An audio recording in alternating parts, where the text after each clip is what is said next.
Hey everyone, Merry Christmas. In this special Christmas edition of Beyond at Home, we're going to talk about the fact that, well, Christmas is complicated, but the message of Christmas doesn't have to be. So stick around because we're going to address it.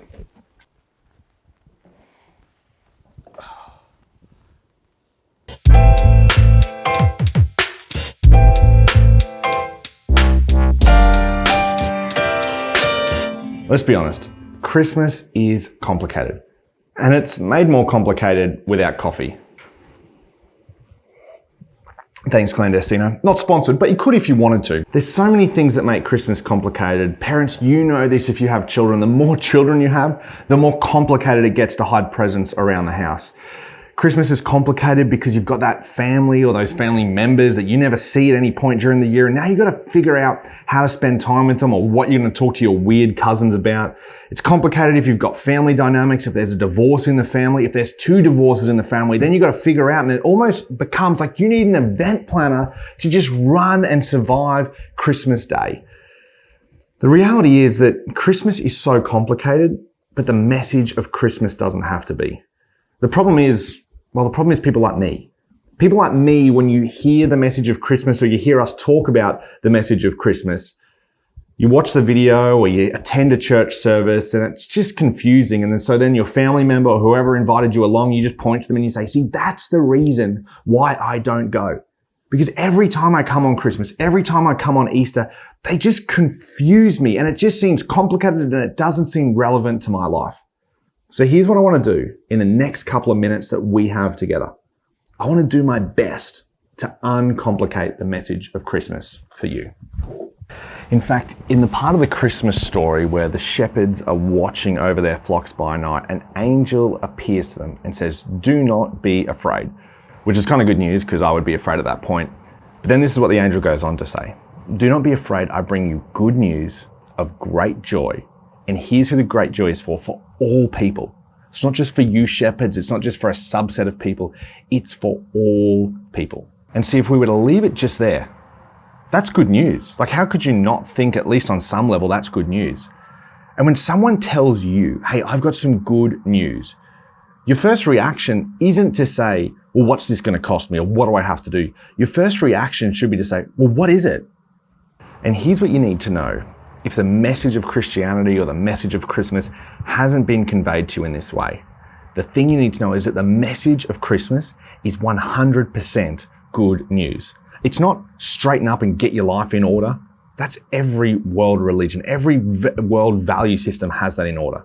It's not go to church. Like, Jesus never said that. It's not give your life to God.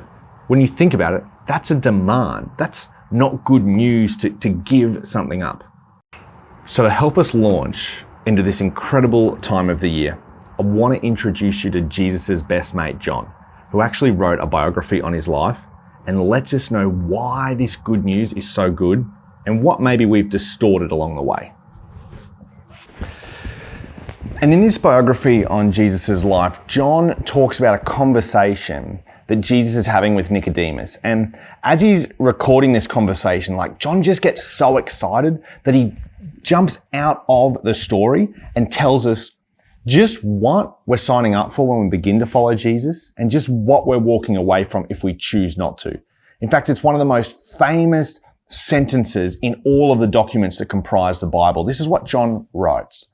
"For God so loved the world that," in other words, he did what people who are in love do. He gave, right? And that's good news because in that culture that John was writing this, gods weren't giving. Gods weren't gracious. In fact, the way that I would put it is the gods played and the people paid, right? The gods, it was all about serving your God. It was all about doing things to make sure that the gods weren't angry with you. And then John goes on, tells us what God gave, that he gave his one and only son. That God loved the world so much that he gave the world what was most valuable to him. And if we were to stop just there, that in and of itself is good news.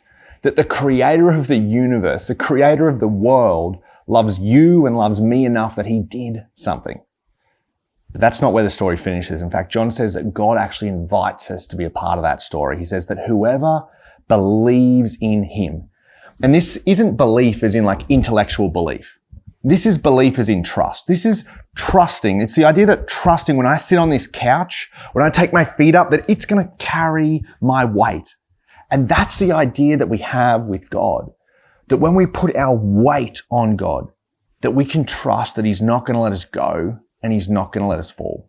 And John would say that when you place your trust in God, that something happens, that you actually receive something. And says here that you shall not perish, but receive eternal life.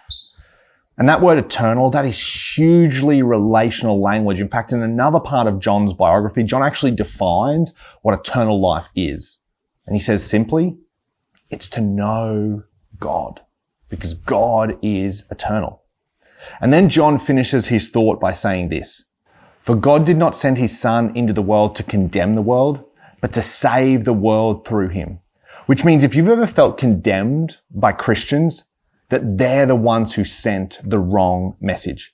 If you've ever felt condemned by the church, that's not your fault. That's the messenger's fault. See, the message of Christmas couldn't be simpler. The good news, the gospel of Christmas, is that God loved, God gave, we believe, and we receive. Right? Christmas is complicated, but the message of Christmas is far from complicated, which leaves me with a question to ask you. And the question is, has there ever been a moment where you quit trusting in you? Now, I understand that the natural response to that question is, well, no, Chris, I always believe in me. I always trust in me. But come on, let's be honest, it's just you and I here on this video.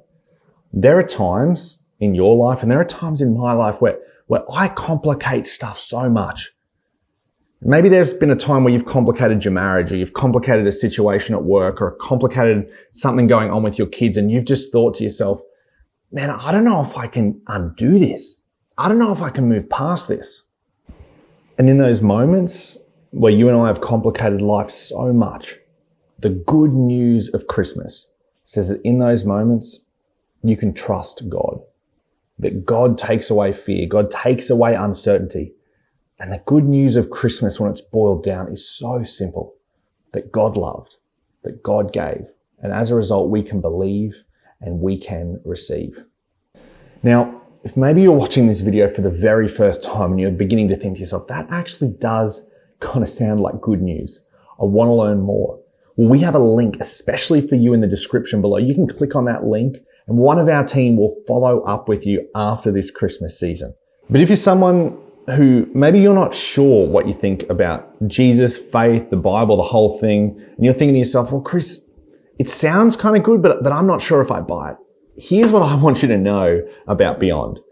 That this is a place where we are not going to force you to believe anything that you're not sure of. Because the reality is we can't do that anyway. This is a church where you can actually belong and believe some things and not believe others. This is a church where you can figure it out at your own pace. And if you want to be a part of what we're doing, you can be a part of what we're doing, even if you're not sure if you believe what we believe. So here's what I want to do for you. I want to invite you to continue to tune in, to continue to watch these videos, and maybe if you're local in the North Brisbane area in the new year, to come and hang out with us. And regardless of where you sit on the faith spectrum, whether you're a Jesus follower, whether you're not sure, or whether you don't buy the whole God thing at all, you're only watching this because your boyfriend or your girlfriend sent it to you, here's what I want you to know. That the message of Christmas is such good news. It's a message that God loved. And so God did something He gave so that we could believe and we could receive what God has for us. Have a Merry Christmas.